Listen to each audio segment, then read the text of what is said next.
Joining us now, of course, she's one of the greatest softball players of all time, a three-time Olympian, the GOAT, if you will, at UCLA softball, arguably led the home runs for a long time, 90 home runs, national champion, gold medalist, and now head coach at San Diego State. I speak of Stacey Nuveman-Deniz joining us here back on In the Circle. How does it feel with that new title?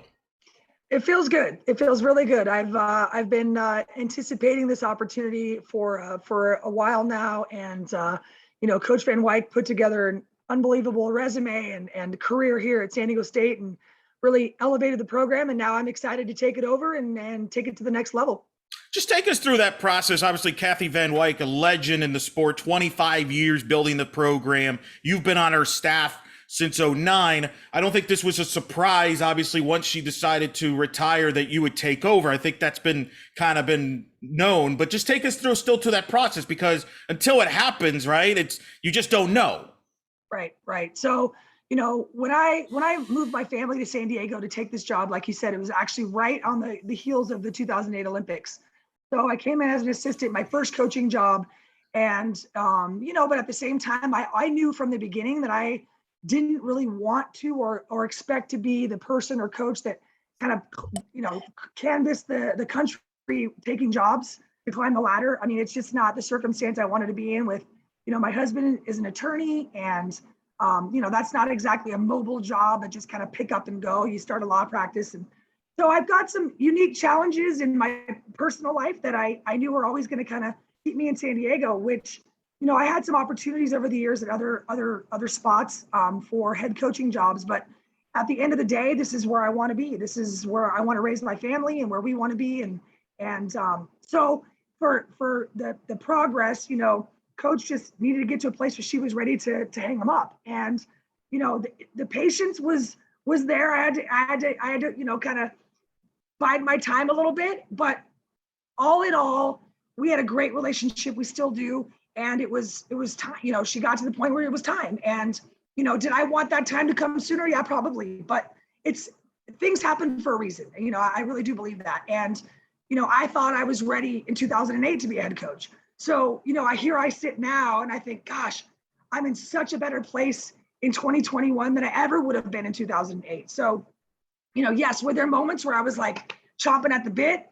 Yes, there were. But at the same time, I think, man, I'm like in such a great place right now, just as a human, as a leader, as a woman, that it's the perfect time. So I feel really excited. I feel like just my plan is very, it feels really like it's just the right time. So, there was a law. I never thought I'd be here for, 13 years and as an assistant, but now that that's the way it all played out, I know that that's how it was intended to be. So I feel really good about just the timing of things as they all came together. And that speaks loudly about Kathy, right? Because you mentioned you've had opportunities to perhaps get head coaching jobs elsewhere, but there was something not just about San Diego State, but something about working for her that kept you there, that there was that bond there, right? Like there was something Absolutely. special about her. So we, like I said, I knew of Kathy Van Wyk before I coached with her, but her vision, her as an administrator, those are the kinds of things that as a coach, we think about softball. Like I know the game. I know, I know how to develop talent. Like those are important pieces, recruiting and all that. But administrating a program that's something that I don't think a lot of coaches maybe are great at. Kathy Van Wyk is phenomenal as an administrator. So I feel like when I think about taking over a program, all the behind the scene things, all the things that happen in the office away from the field, I feel so incredibly prepared for managing the personnel, dealing with administration, dealing with, the other side of campus, the business office. Like those are the very unsexy parts of our job, but they are arguably the bigger part of our job. You ask any coach and they would tell you that's the hard stuff. The softball is actually the easy part, right? Getting out there, grinding it out with your team, getting in the cage, like that's what we all love. It's the other parts that are probably more challenging and stretch you as a leader is how do I manage this group of women getting through these, challenges, like something, happens off the field. How am I going to deal with it? How am I going to manage that? in this day and age, let's be honest, the liability aspects of things, looking at things from all angles, not just the fine lens of, competitively. It's so much more. And again, Kathy is a phenomenal administrator to the point where she actually at one point in time was transitioning into administration at San Diego State, ultimately kind of went off that path, but she serves on the executive staff. She's been on the university senate. So she's a great mentor in so many other ways of not just how to coach the game of softball, but also how to manage a program. And so those are things that I couldn't have gotten just anywhere. And so again, I feel like I'm uniquely overqualified in some ways of just stepping in as the first time head coach. I've got a lot of experience, and a lot of that is due to her kind of looping me in, bringing me under her wing, including me in conversations and meetings over the years that most assistant coaches aren't doing. So I feel like I was exceptionally prepared as a first-time head coach. What's the biggest thing you learned from her that you'll take with you here moving forward as the head coach that maybe you would not have if you didn't work for her or get to know her?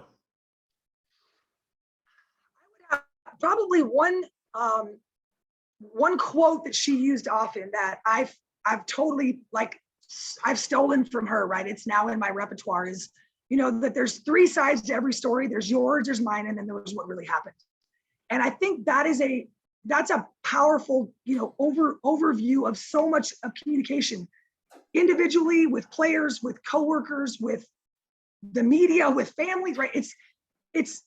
That's life, right? Like I have my perspective, you have your perspective, and let's find that common ground. And that's what building a culture really ultimately comes down to is, I can have my vision for what I want the future of San Diego State softball to look like. And the players might have their idea. But where can we find that common ground that we can all buy into and believe in, trust in, and agree to? So, that's one of her many kind of phrases, go-to phrases. But I think that's a powerful description of the kind of leader she was. She was not a, my way or the highway. It was very collaborative. And as an assistant coach, 100%, we had input, and that's a big deal. I don't know that I would have lasted 13 years if I felt like I didn't have a leader above me, a boss that valued my opinion, that brought in my thoughts, that considered them. Didn't always do what I maybe wanted to see happen, but she let me have a voice. And that's a powerful lesson for me as I move forward. Now I have assistant coaches that I'm working with, and the same thing. Like, in fact, we just got off a call a couple minutes ago with our staff, going through some things, and hey, tell me what you all think. Like, I have thoughts. What are your thoughts? Let's find a place that they all make sense and everybody feels good about it. So, I definitely would credit Kathy with enhancing that thought in my mind of bringing in all sides of the story, and that's how you make your decisions. You mentioned your staff. You made headlines recently with your hiring of Victoria Hayward, Olympian herself, fresh off a bronze medalist and currently dominating at Athletes Unlimited there, playing at a high level. Just take us through that process. What was it about Victoria that you felt was the right fit for your program? Well, so coming into the summer, with Kathy retiring, the plan was to retain Mia Ferguson. So Mia and I have been together as assistants for 12 years. So you talk about having a history and having a level of comfort and trust and just a very strong friendship and also professional relationship. So Mia all along was going to stay on board. It was finding that great who could complement our skill sets. So the things that I'm good at, the things that Mia's good at, both on and off the field, right? So it was gonna be either, and the beauty for me as a former catcher was I felt I was in a unique position that I didn't have to hire a pitching coach. So going into that process, people assumed, Kathy had done pitching for 26 years. Of course, Nuby's going to hire a pitching coach. And I didn't come into it with that mindset. My thought was, I want to hire the best available coach that I can. And if that's a pitching coach, great. I'll continue to work with the hitters. If that's a hitting coach, then I felt like I was comfortable with the idea of switching tracks myself and taking over the pitching staff. And not many coaches can say that, right? To be able to just turn left and completely shift their role. I've never coached pitching at the college level. Now I've caught arguably the greatest pitchers in the history of the game. So that gives me a unique skill set, experience, what I would say a filing cabinet of information that maybe I hadn't really accessed previously, but I felt like it was all there. I just needed to tap into it. So when Vic's name kind of popped up, here's the irony, Eric. She was already moving to San Diego before she even knew about our assistant coaching job. Wow. So she had planned to be moving to San Diego. So when she and I linked up through a mutual friend, my friend was like, hey, I think Vic Hayward might be moving to San Diego. I said, really? Like, that's odd. So that kind of started the process. I reached out to her, hey, would you have any interest? And the timing was just amazing. Like, she was starting to contemplate getting back into coaching. She was obviously getting ready to go to the Olympics. So her focus was definitely on her playing, which was great. But she was open to the idea of, okay, what about after that? So I didn't know her previously. I knew of her, but I never met her or had a conversation with her. And as we started having some conversations and talking the game, talking philosophy, talking culture, the alignment was unbelievable. I mean, just not only her experience and her relatability for the athletes, which I think is huge. The fact that she's out here right now, literally as we speak, going to practice and grinding it out, that's something that our players can relate to in a way that they can't even with me. I played at a high level, but it was 13 years ago, so it feels to them ancient history. So for them to be able to relate to Vic and what she's going through, her mental skill set is unbelievable. I mean, she knows the game at a very high level. She communicates exceedingly well. So all those things considered, it felt like it was just a really awesome match. Besides, she was moving to San Diego. So hello, like that's a pretty phenomenal coincidence. And it was a great fit, and we're really excited to get her here and get going. And she's so versatile. I got to know her a little bit when she spent a little time as a director of ops at UCF under Cindy Ball-Malone, who when she coached at Boise State, now at UCF. And she was with Beth Torina at LSU at one point, but she has that versatility where she knows every aspect of a program. And it sounds like that's something that attracted you there, because you've got now some versatility in your staff. Absolutely. Offensively, she's got great skills. She's an outfielder. Mia works for the infield, so that was a good fit. She spent the last 10 plus years with Team Canada in terms of building culture. And I'll say this, I follow Canada a little bit more closely once we got in the mix, talking with Vic. But to see that team and what they've done over the last 10 years in terms of building a program, it's parallel. It's different than what we're doing here at San Diego State, but it's connected. So those kinds of elements, she's got experience in that way. She's not just a player, but she's one of the leadership components at Athletes Unlimited. So she's got professional sort of business experience. I mean, she's been a college coach. She's been a director of ops, as you mentioned. I mean, she's got a really interesting skill set and experience, loop that was just unmatched. Honestly, when we looked at the other candidates, it was unmatched.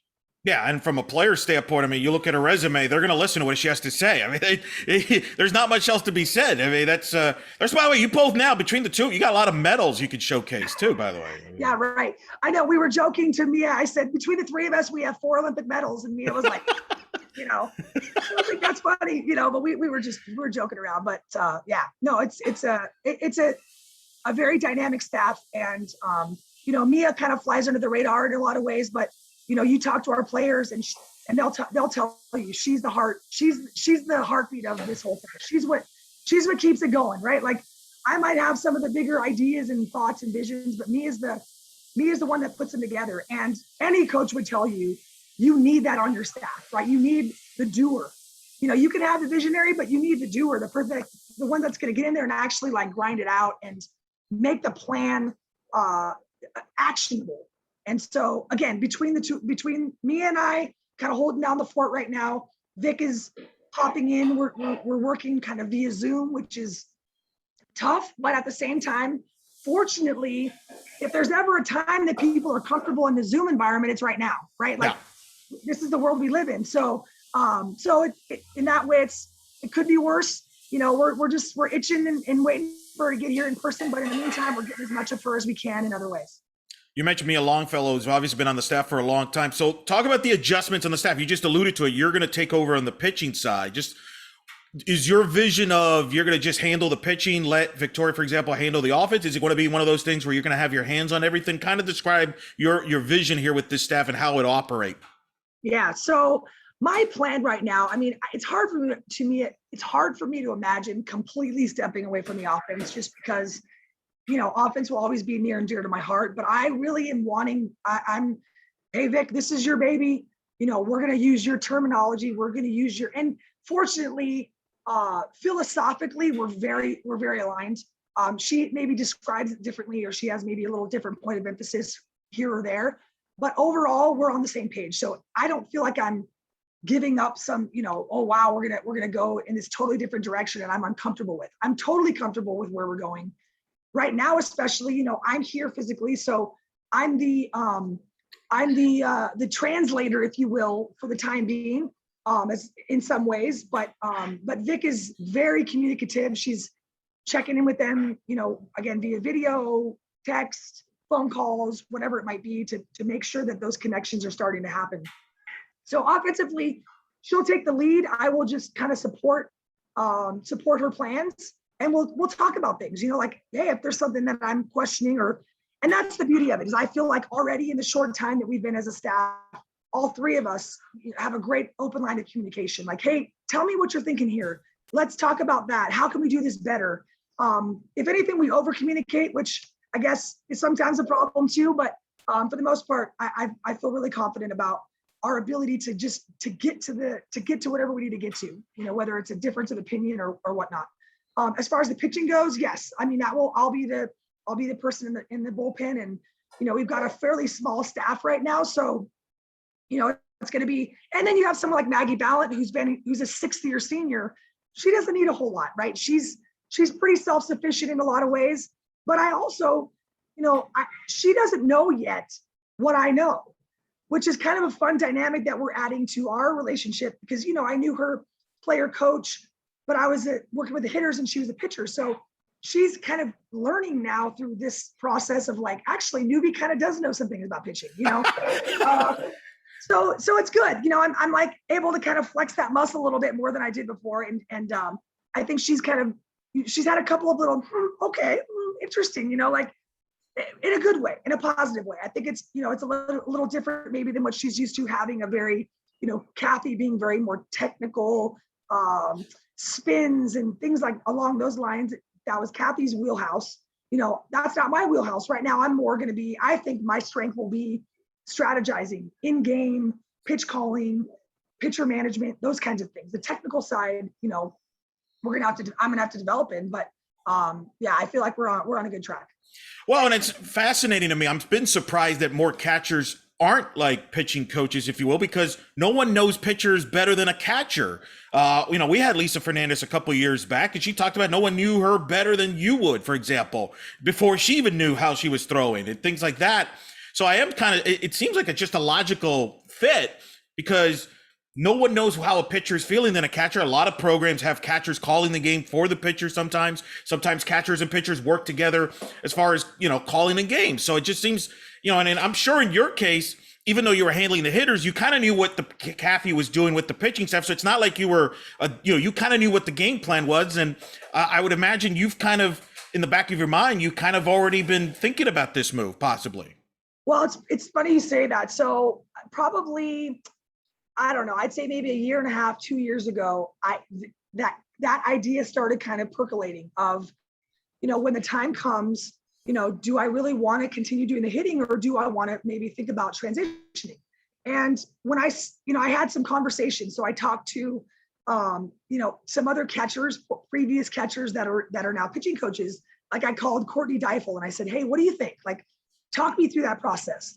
I talked to Missy Lombardi a little bit. I know I think she was a catcher, right? Yeah, I think so. I know like Lonnie Alameda was kind of a pitcher, but not totally. Rachel Lawson. There's some great high level pitching coaches that were not pitchers. So I kind of started Triya Flowers, right? She's done the pitching. She's not doing it currently, but she has. So number one, my background gives me an, a level of baseline knowledge. Okay. Number two, I think when I think about the long-term health of a program like San Diego State, there are more hitting people out in the world that do good hitting coaches than there are good pitching coaches. There just are. There's a lot, just volume of humans that do that, right? Pitching coaches is a very fast pitch. Pitching coaches is a very specialized, a much smaller pool. Whereas hitting, you can have a guy that played baseball that comes over and does hitting. Obviously, all the women that played the game hitting wise, there's just more people. So I got to thinking, okay, do I want to have a revolving door of pitching coaches? Or maybe I just need to make myself a pitching coach. And let's also be honest, if you have a great pitching coach, you already start off before you even throw a pitch and you've got a leg up because they're harder to come by. So I'm not saying that I'm a great pitching coach right now, but I know, give me a little time. I feel like I will be. And then I will always have that. Now, in the future, if one of my staff leaves and I'm looking for a replacement, I have options. It goes back to kind of the way that I approach this hiring process. If I can find a great pitching coach, then I will always feel comfortable going back to hitting. But if I can find a great hitting coach, then I'm already comfortable as a pitching coach. So it's going to be a little learning curve for me. I acknowledge that. But I think in the long run, it's going to be a really great move. And everybody I talked to about it totally was supportive. That's a great idea. I think you should absolutely do that. And I got a lot of encouragement. And so here we are. Well, and the other thing is, you've obviously been a hitting coach. You're one of the greatest hitters of all time, but that means you know what a hitter's thinking in the box. I know it's a different sport, but Peyton Manning in a recent interview just said that one of the things that helped him as a quarterback was when Tony Dungy became his head coach, because Tony Dungy knew everything about defense. So he would explain, Peyton, this is what the defense is thinking. And it made him a better quarterback and understand how to read defenses. And he said that Tom Brady told him the same thing about Bill Belichick. So I would imagine as a hitting coach and as a great hitter yourself, knowing what a hitter's thinking has to help you as far as being from a pitch calling standpoint. Absolutely. And I would say another element to add to that, which I think non-pitcher pitching coaches have a little advantage, is because I wasn't a pitcher, I don't revert back to my what I would do mindset, right? So if you are Lisa Fernandez, right, and you're a pitching coach, it's natural for you to go back to what I would do if I was in the circle with the ball in my hand. And let's be honest, Lisa doesn't have a peer really, maybe Rachel Garcia, but her mindset, her mental toughness, her gamesmanship, all of that was on another level. So can she expect her college pitcher to respond, react, rise up to the moment the way she would have? That's a tall order. Well, I wasn't a pitcher. So my ego is not attached to that. I don't go back to what I would have done. Whereas a hitter, I might do that, right? I might think, oh, if I was in the box, I would do this or that or the other. I wasn't a pitcher. So that doesn't even factor in. I think I'm going to be more objective about, here's the moment. Are we going to pitch to this batter? Are we going to pitch around this batter? If I'm thinking of myself as a competitor, I'm like, oh yeah, I'm going at her. I'm going to attack her. We're going to get her out. As an objective coach going, no, we're not going to let this girl beat us. I think you see some of those former pitching coaches get a little bit into the no, we're going to step back. It's not about me. I am not in the circle with the ball in my hand. So I think maybe there's a little more objectivity that those of us that didn't pitch may bring to that role, that someone that was a pitcher before kind of, they get the butterflies. They get the competitor moment where they think, oh yeah, this is, if I'm out there, well, you're not out there. I don't know. I hope that to be true. We'll find out once I actually get out there doing it. That's my thought.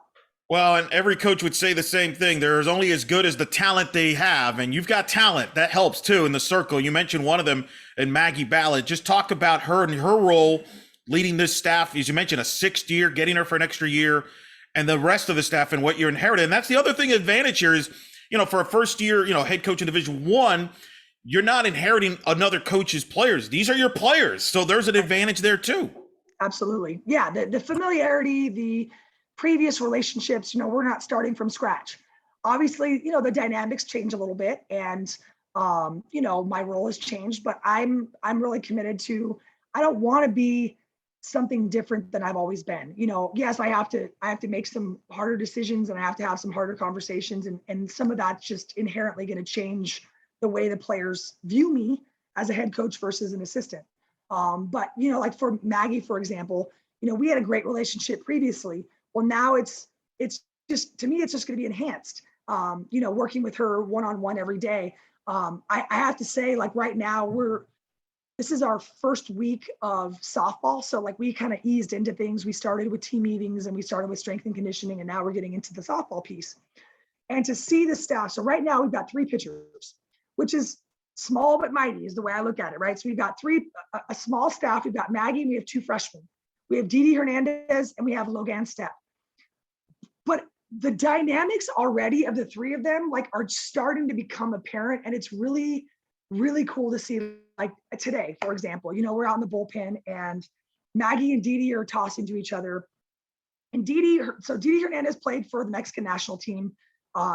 She's played for the Panthers Gold organization, but has great international experience. Played on the junior team, actually got bumped up to the women's team for a little while. Didn't ultimately make the Olympic roster, but she was probably 16, 17, 18, somewhere on their depth chart. Very softball IQ is excellent. Just okay. So I'll give you a quick little story. So when Victoria was interviewing, we had an opportunity for the players that wanted to maybe meet her and ask some questions, like on a Zoom call. So Didi calls in on a Zoom. This is a freshman that has not stepped foot on campus yet. Okay, and obviously she knew Vic from playing against her because she had played on the Mexican national team. So on the spot, I said, hey Didi, what's the scouting report on Vic Hayward? Right, she nailed it. She literally was like, well, okay, so Nis is going to be in the 5-6 hole. Sanchez is going to play a little bit in because she might drop a bunt. Left field. She just bang, bang, bang, rattled off the scouting report for Vic Hayward. And so I was blown away. I was like, this is a freshman? This is awesome. So the call's over, and we're continuing with the interview today. And I said, so how accurate was the interview, or was the scouting report? And Vic goes, honestly, that's exactly how Mexico played me. She on the spot laid it out. This is how, that to me is just a great example of the softball IQ that Didi Hernandez has. And obviously she's got great stuff. She's a lefty. She's got great spin. She's, she's got to work on her velocity to kind of get that up a little bit, but has all the pitches, but has the mentality that you can't teach.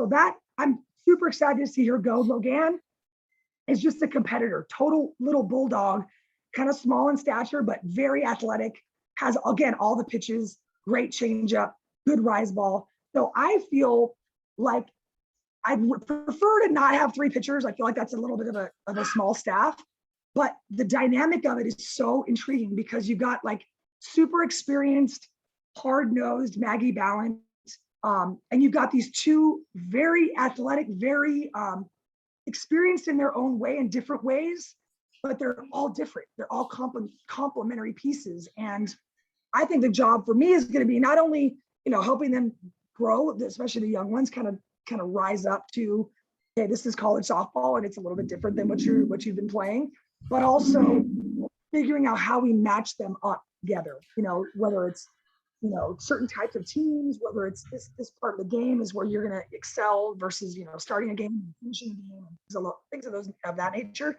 But I really like where we're at and where we're headed. Sounds like you got student of the games too. To know that information inside out, you got people that can kind of take the information and breathe it in. They kind of have that passion for the game there. Well, those are absolutely, and you can't manufacture that. If you have that, that's just inherent. That's just, like you said, the passion for the game, the attention to detail.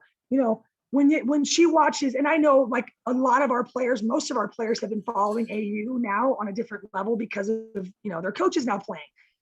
Didi will come back and say, hey, did you see this play? What a great, back pick. like just almost coach-like sorts of things that she's picking up on that for her, that's phenomenal. But what I love about it too is that she brings that to the group. So now we're not just watching the game. We're actually like students, we're learning something by watching the game. So she's tossing with Maggie in the bullpen. It's like, what do you see? What do you see Maggie doing? And she's already like just gathering information. I mean, so when she walks out there in the spring, she's going to be a freshman. She's not a freshman. Right. She will not. You know, and I think Logan is a little less verbal, so we'll have to see kind of where she is on that level. But Didi Hernandez is not a freshman, and that's exciting. So you look at the roster, and you go, "Oh my God, a fifth-year senior and 2 freshmen." It's like, nah, that's what the roster says, but that's not what we have. Let's talk about the offense. Who are some of the leaders that you can depend on offensively to lead the way, both not just from a on the field production standpoint, but also from a vocal standpoint? Who are some of the leaders on offense? We really returned the majority of our lineup. I mean, I would say the big loss from last year was Shelby Thompson, our all-conference shortstop / second baseman. Funny, the first and only 5-time first team all. Because she got that weird COVID year, exception. But I think first team all not one defensive player of the year. We're definitely going to miss Shelly for sure. Outside of that, Alexis Schultz returns in left field. Jill Solis at shortstop. Danielle Romanello behind the plate. And then we have a couple of really intriguing new people coming in. Mackenzie Barbara from Ole Miss. Bella Espinoza is a freshman that just was played for Tony Rico's Firecracker team. Made all tournament in the Alliance Nationals. She's a really fun young prospect that I think is gonna make some waves in the middle infield. So I feel really good. We have a really good returning core, good experience, good power, some speed. And again, I'm excited to see how Vic helps kind of maybe make some tweaks and maybe make some connections in a different way that I did as a hitting coach. And I don't know. I feel like the sky's the limit for us right now. Yeah, it feels like your offense, that extra year, bringing everybody back, that extra year of experience could pay off, especially in a year like last year, which was so unique. As you look back at last year, I mean, 28-16 on paper, hey, looks like you had a good year, but I know from a program standard standpoint, you wanted more. You probably felt like you left some games there, especially in conference play. But yet you also had some obstacles you had to deal with off the field, obviously, like everybody is. When you look back at 2021, what do you think about? What comes to your mind, and what are some of the things you feel like that has to improve or work on to be in 2022? I think, and coming in, my real significant point of emphasis has been kind of the cultural piece of like really having a very strong foundation of who we are, what we believe in, what are the standards, what are we going to accept, and what are we not going to accept, and just kind of raising that overall bar to another level. When I think about 2021 season for us, you mentioned it. Like we had some really nice preseason wins. Our Achilles heel last year was that got off to a slow start in the conference, and so we lost a couple series the first 2-3 weeks, and that just put us behind the 8 ball. So then you had Fresno, who just was hot. They never really hit it. They never really hit the skids. So they started hot, we started slow, and there was only so much ground we could really make up. I think that was the key. So for us, it has to be every game, every practice is a big one. Every one is important. And if we can show up every day and never just kind of show up flat, I think that's going to be a difference between losing some games we should never lose and pulling those out. Because that's, I look at the last couple of years where maybe we've underachieved a little bit. I feel like that's what's happened is we've lost too many games that we weren't supposed to lose. And that's not only kills your RPI, that not only, it's kind of it's a morale killer too. If you lose a game to a team that's like, come on, we shouldn't be playing with that team. Player for player, we should dominate that team. That it kind of creates this, like a little down, sad, I don't know the right word, just a little bit of a depressing kind of a vibe. And we have to have our energy has to show up every day all the time. And that starts with us, right? Like if we bring that energy, then we can expect them and hold them to that standard. So that's a big point of emphasis right now, is that every day you get to be here. You get to be doing this. And this is how it's going to look. And this is how it needs to sound. And if it doesn't sound that way, then we got work to do. So I think that's going to be a big deal for us. And playing on that edge a little bit more, not just playing comfortably and, kind of just showing up. Like we're here to make a point, make a statement every single day. Well, no question. And I think I would imagine your players also learned the lesson that at conference play, the level is high, regardless of who you're playing. You mentioned you beat Washington prior to conference starting. You beat Cal State Fullerton. I mean, you kind of put your name out there. People were talking. But once you get to conference play, everybody's gunning for it. And in a 3-game series, the margin for error is thin, regardless of who you play on a week-to-week basis. Is that kind of the sense you got in the lesson there, that you'll remind your players that when you get to conference play, regardless of the records and where the games are played, it's going to be a battle each game just to win the series each weekend in that league, especially when everybody knows that basically there is no conference tournament. There's no like, hey, we got a second chance at a conference tournament. It's regular season championship on the line. That's a significant piece as well. Like I said, you get to a slow start, then you're relying on somebody else to lose. And that's a very scary, very imperfect science, right? Like sometimes it happens, but most of the time you can't live like that. You got to control your own destiny. And, without a conference tournament, you can't start slow. I think going back to last year a little bit too, and I don't think this was a San Diego State softball problem. I think this was a college athletics challenge that everybody faced was, we couldn't be together. We couldn't do team building. We couldn't hang out in the clubhouse and shoot the breeze together and, have lunch and have coffee and do the things that like bring a team together. We didn't get all that stuff. Now, I feel like in California, we probably had even more restrictions than a lot of our cohorts in other places. Cause I mean, we were asking around, like, what are you guys able to do? And we were more restricted than most. Yep. Everybody, we were really restricted. That hurt us too, because then you get into those competitive moments and those bonds of trust, of connection, we're not as strong as we need them to be. They would usually be. So that part is something that we're doing everything in our power to improve upon. And we still have some restrictions. We're not carte blanche right now, but we're way better than we were a year ago at this time. I mean, a year ago at this time, I don't even think we were together on the field yet. Right. We were still doing Zoom meetings and, trying to hope that they would go work out on their own, find a field to play catch at. I mean, that's how bad it was. So, the team building aspect, at least in female sports, I don't know about guys, but I can say with women, that's important. Yeah. That's how actually translates to wins and losses. So when you don't have those strong bonds, that shows up. That shows up in intangible ways out on the field. So I feel encouraged that we're going to be in a better place in that way for sure moving forward. Well, and you were, all because of all that, you were handcuffed. You were limited on what you could do from a scheduling standpoint. I had Coach Flowers recently.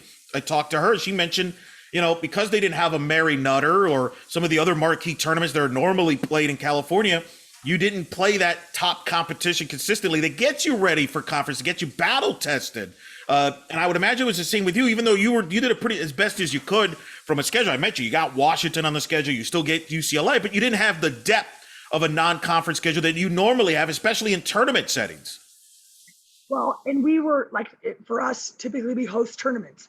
Well, we were told that we could only have one team per weekend. Right.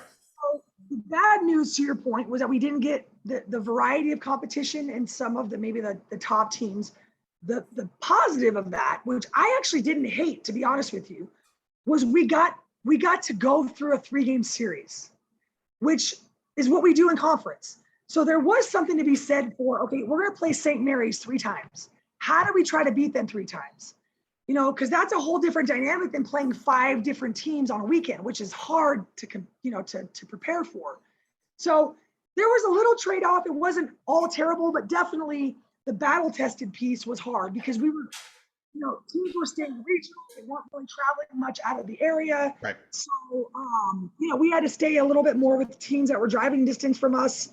not entirely, but we weren't going far. We didn't go. We played a lot more home games, things of that nature. So we did the best we could, but 2021 was just hard. There's no way around it. It was far from perfect, and we did the best we could, but I think there's a lot more in the tank for San Diego State softball. No doubt. And I'm curious your thoughts on the Mountain West as a league. Obviously, some new faces. Stacey May Johnson now at Fresno State, Justin Schultz at Boise State, among others in the head coaching deal. But a league that's now, usually has become a 2-bid league, trying to get that third bid. When we've had you on before, we've talked about that in depth about how the league doesn't get the respect nationally. As you see the new faces in the staff, what's your thoughts on the league and where it's at? Obviously, Fresno's got talent coming back. And obviously, Christy Fox, worth mentioning, he's done a heck of a job at UNLV, been into a title contender. Your thoughts on the league moving, going into 2022? Yeah, I think right now, I like where the league is headed. The last couple years, I feel like we've been a little bit on a downswing in terms of, San Diego State being one of them. So, I'll own that as well. We haven't carried the RPI that we carried maybe 3-4 years ago. So collectively as a group, I think we've got some work to do to get that back to where it was, because when I first came in, it was a 1-bid league, and then it was elevated to a 2-bid, like you said, a 3-bid for like a hot second, and then now we're kind of back to a 1-bid. And I think there's a combination of things. I think that some coaching changes. I think we were doing some very, very intentional scheduling during that stretch. There was actually mandates. Like if you didn't schedule your team as part of this like program, almost scheduling program, you got fined.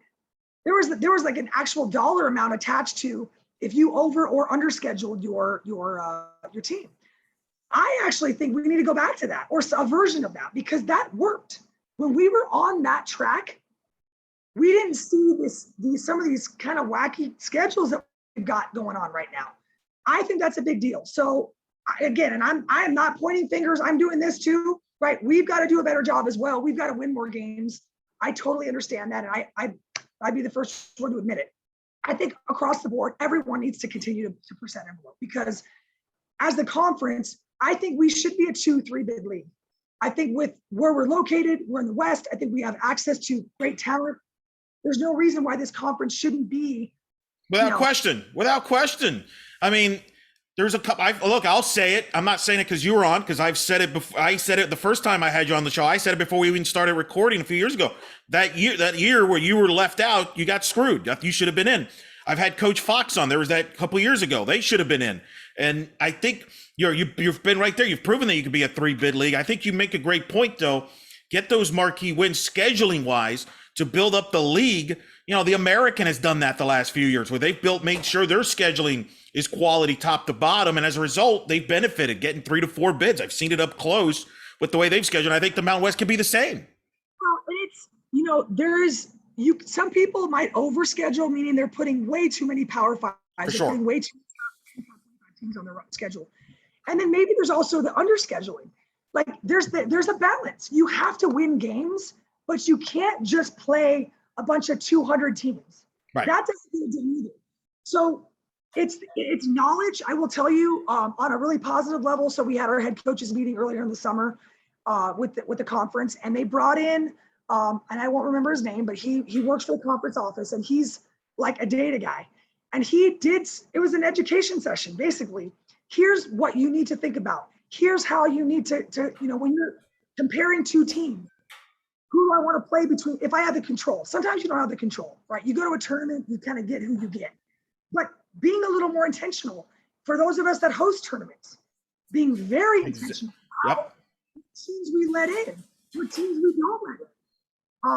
And it's a very nuanced science, because it's not to say I don't want to play UCLA or Oklahoma. That's not it. I can play UCLA. Now, I don't want to play UCLA and Oklahoma every week. I don't want to do that. But it's okay to play them. But then it's also, okay, am I playing them at home or am I playing them away? Like I am not an expert. Don't get me wrong, I'm not. but I've made it a concerted effort to learn. And my God, Matt Michael. So Matt Michael at Arkansas is like next level, right? He's way over my head, but he's been very helpful, just helping me understand. I'm not going to schedule as meaningfully as maybe he does because he's got all the stats and the metrics. Yep. I can do it a lot better than maybe we have been doing it, a lot more, again, intentionally.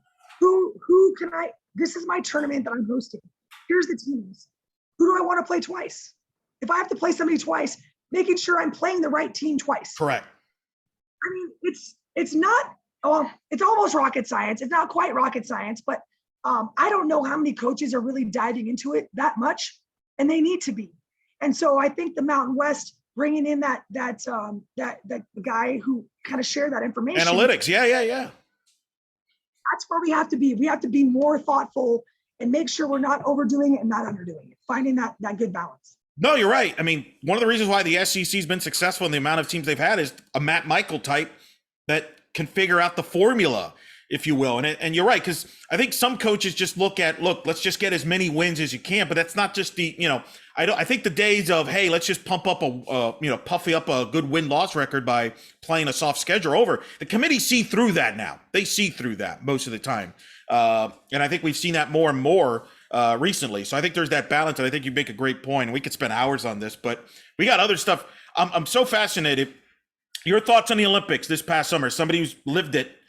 What was your now, if you've had time to think about it, what was your thoughts on this unique Olympics where obviously with the protocols, not as many fans as you would have normally had in Japan. That's the unfortunate part, but super competitive tournament. And I think proves that this sport is now more parity than ever before and should be back in the Olympics as early as 28 in Los Angeles. Well, there's no doubt that I will always sing the song of softball should be in the games. Softball and baseball both should be in the games, straight up. When you see some of the other competitive events, I'm like, really? We're not in there. These guys are, no disrespect, but it's hard for me to understand, but I also know the politics of it. So I get that too.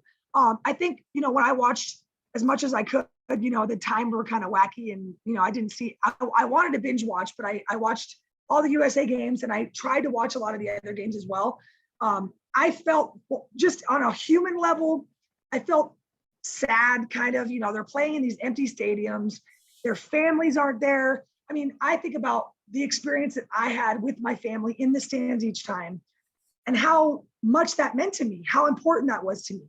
Now, of course, if you're a first-time Olympian, you don't know any different. So you're just happy to be there. Like I talked to Victoria Hayward about it. She of course was bummed, but she didn't have a comparison. So maybe it was more almost painful for me to see that not having her family there, even was for her. I don't know. But I know that their experience was different, was challenged in many, many ways that we can't even comprehend. They got it postponed a year. Talk about a mental roller coaster, right? Like those are all things they had to overcome. But to your point, Eric, about the parity, that was fun. I mean, it was the pitching duel thing. That's not so much what I expected. I thought and hoped there probably would have been a little more offense, just because, of course, I love me a good long ball now and again. Understandable. But, it was a little more pitcher dominant than I probably would script it if I had the choice. But just the level of the game being played, the plays being made, the energy that they were working so hard as players to create an environment that normally the circumstances create, right? It's the Olympics. There's 20,000 people in the city. And imagine in Tokyo, oh my God, it would have been a sellout crowd every game. It would have been amazing. So, they were working hard to create the environment for themselves. But as it got closer, like the couple days before, I was really in my feels. I was just reminiscing and, going back to my days of being out there and all those emotions that go into it. I don't know. It's hard to even describe because I'm there. I'm out there on the field. I'm feeling it with them, whether they're a USA or not. Like it just means so much. You're playing for your country, and to see that, obviously the bronze medal game was a freaking back and forth. Yeah. The goal was pretty it was close. Ultimately, USA didn't score, so they're not going to win if you don't score. But just the competitive level. I mean, the strategy, how teams were using their pitchers, Japan with Ueno and the lefty and the matchups and all of those. It was fun. I mean, it was just a fun level. And I mean, it's the Olympics. I can't imagine it not being fun to watch for me, but obviously, Japan got it done. USA offensively just didn't get it going really ever, other than a couple of heroic, walk-off. Right. But a lot of the teams didn't get it going, and that was the thing, that was the pitching. I mean, Kat Osterman, well, still pitched at a high level. Monica Abbott, high level. But Canada, Danielle Laurie, Sarah Gronewagen, their staff really gelled. Japan, Yukiko Ueno, who well, still at the higher level. Even Mexico everybody had great pitching, and I kind of defend the hitters, because I know in the States there was a lot of criticism about the U.S. not hitting, but in fairness, outside of a game here or there, nobody really was hitting for anybody in any of the teams. It was pitching really owned that tournament. And hasn't really been like that. Right. I mean, in previous Olympics, not that there was, Lisa had dominating performances and Kat threw all that. There was always runs that were scored. You didn't see this, you didn't watch 0-0 into the fifth. Like, that just wasn't happening. So to your point, that's true. It wasn't like the USA team was the only team that was having a hard time scoring runs. I mean, it was pretty collective that there just wasn't a lot of runs to be scored. No, I mean, Vic knows it better than anybody. 1-0 loss to Team USA, 1-0 loss to Japan. That's the difference between gold medal and bronze medal. That's crazy. Yeah. And just again, getting to know her through this process and kind of talking about some of those things. It's like, they obviously had every intention of, they wanted a gold medal. They wanted to play for a gold medal. And who doesn't want that, right? At the same time, she's actually been a really good kind of influence on me, because I'll be honest with you, like, sometimes I look at my silver medal as like a failure, right? Like, 2-time gold medal, and a silver, like it was a fail, like a failed gold attempt. And that's a really sad, really frankly selfish attitude.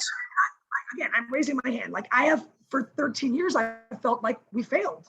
And I see the Canadian women and I see the USA women and I see the pride they feel for their silver and their bronze. And there's not, those are, again, I got a little spoiled, right? I won a couple gold medals my first go arounds, and then that's just what I expect, right? I expect a gold, and it's like, man, these are the best softball players in the world, and they got a bronze. They're bronze medalists, silver medalists.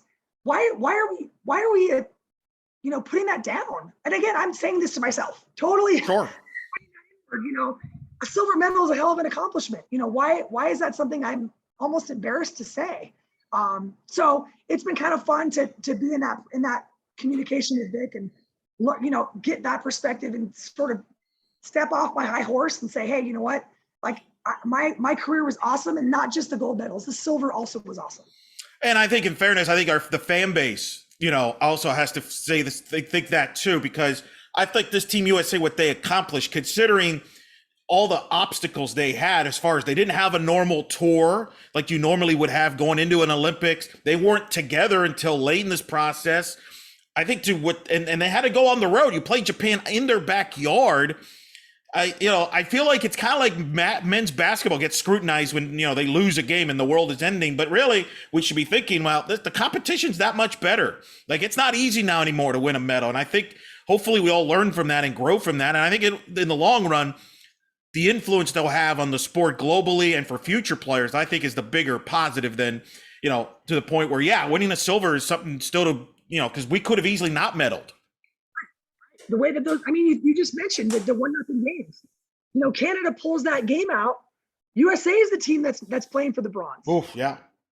Yep. And and that's just a little bit of maybe the culture that USA softball had. This like we deserve it kind of thing, and it's like nobody deserves anything. Everything is earned. And and they earned a silver medal. That's a phenomenal accomplishment, and I'm proud of them. And I know that they, like you said, they overcame a lot of challenge. And and I don't know all those women all that well, but the ones I do know, I'm Yeah, they're awesome humans. I know they had a great, seemed like they had a really great sort of team chemistry as well. And that stuff, that's the stuff at the end of the day, that's the stuff that you carry forever. The medal is just a hunk of metal. Right.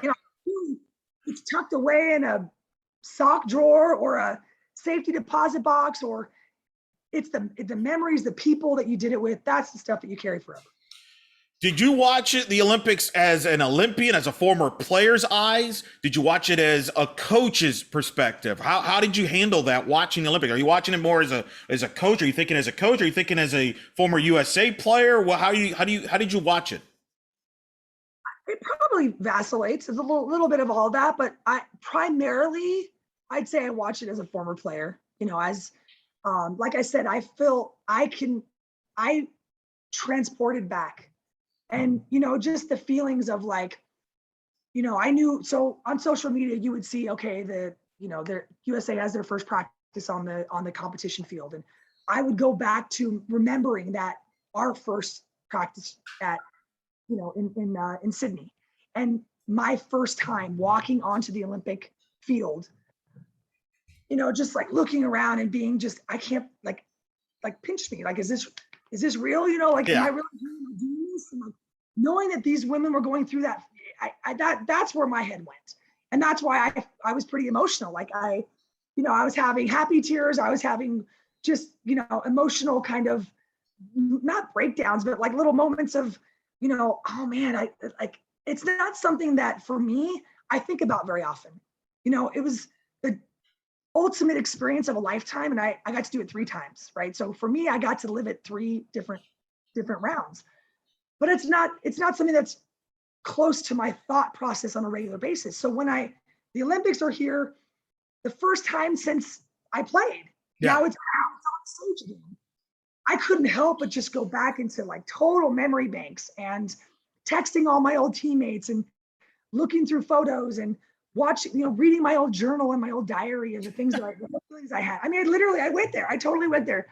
And it was awesome. Like I almost kind of made me think maybe I need to do this more often, because it was very inspiring to kind of go back to that place, and you're not going to live in that high of the Olympic high, coming down is, and I don't know if you've seen some of those social media posts and some of these players going through the post-Olympic blues that are a very real, very legitimate thing, not just for softball players, but anybody that's, the analogy I use is like a wedding, right? So you get engaged, you plan your wedding, and it's like this unbelievable day.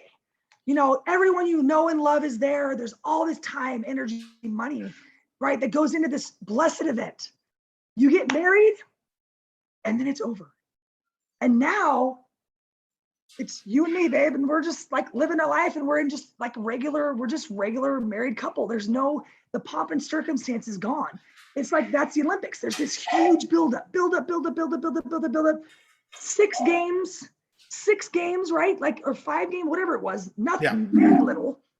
And then it's like crash and burn, because now you can't sustain that. That's not sustainable. So now it's just, okay, I'm still an Olympian, I'm still maybe a medalist, but all that juice and extra and all that's gone. So now I just have to be me.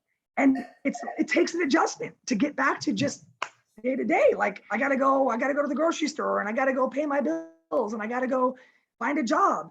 For a lot of these women, I gotta go, okay, the real world starts now. I put my world on hold to do this. I can't continue to do that. Financially, I gotta find a way to make ends meet. So it's a real thing. And I sympathize with those women as well, because I know how hard that was for me. I never felt like I was an ego-driven player.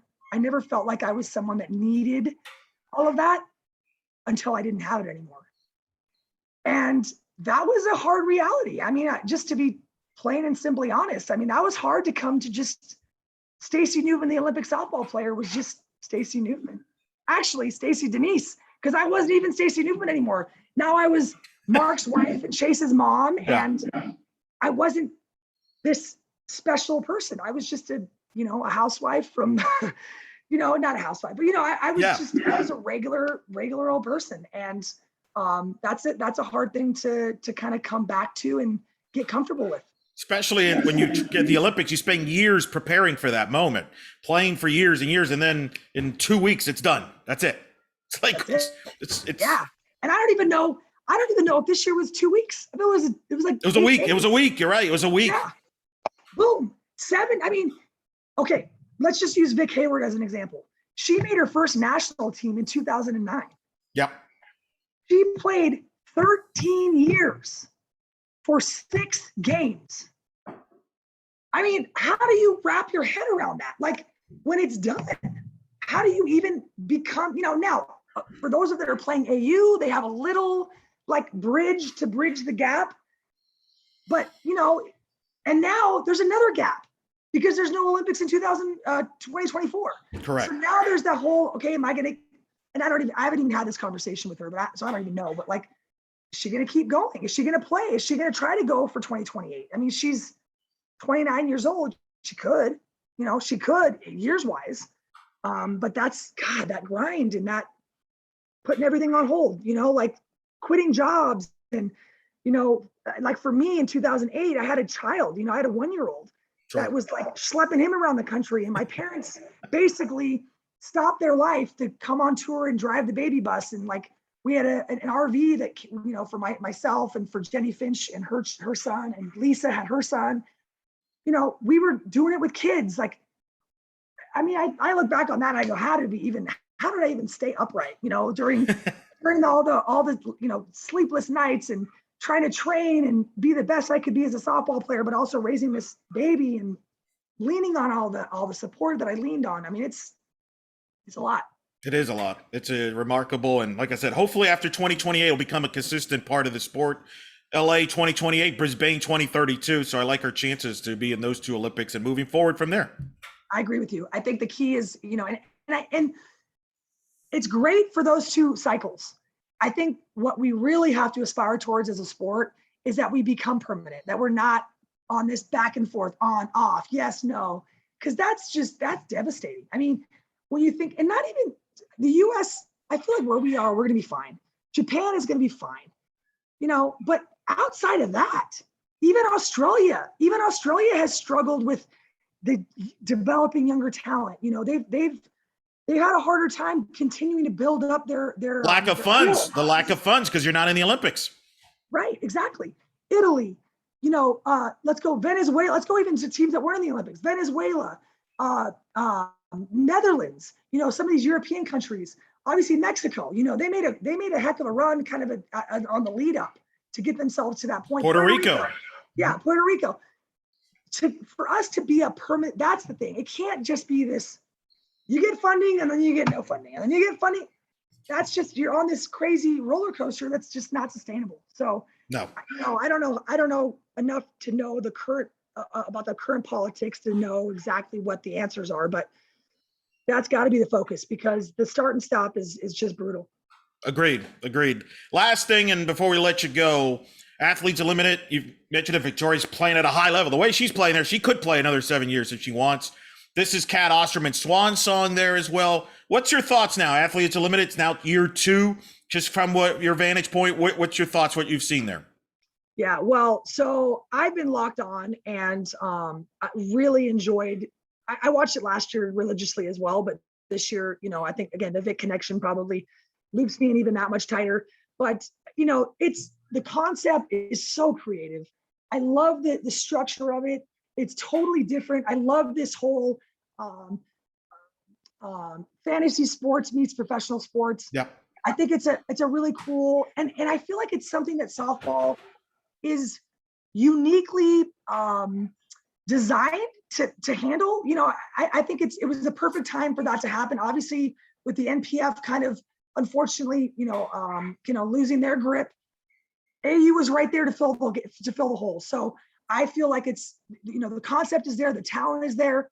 If anything, what I see, and it kind of goes back to what we just talked about with this kind of lull, the post-Olympic, you kind of sense there's a handful of those players that they're trying, right? They're trying to like keep it going, but there's a little bit of struggle to kind of get their mojo, Yeah. if you will. You know, they're tired. They're exhausted. So I you know, competitively, I don't know. I feel like last year maybe there was a little more of an edge. I get the sense there's a little more, a few handful of players that are kind of struggling to keep the edge.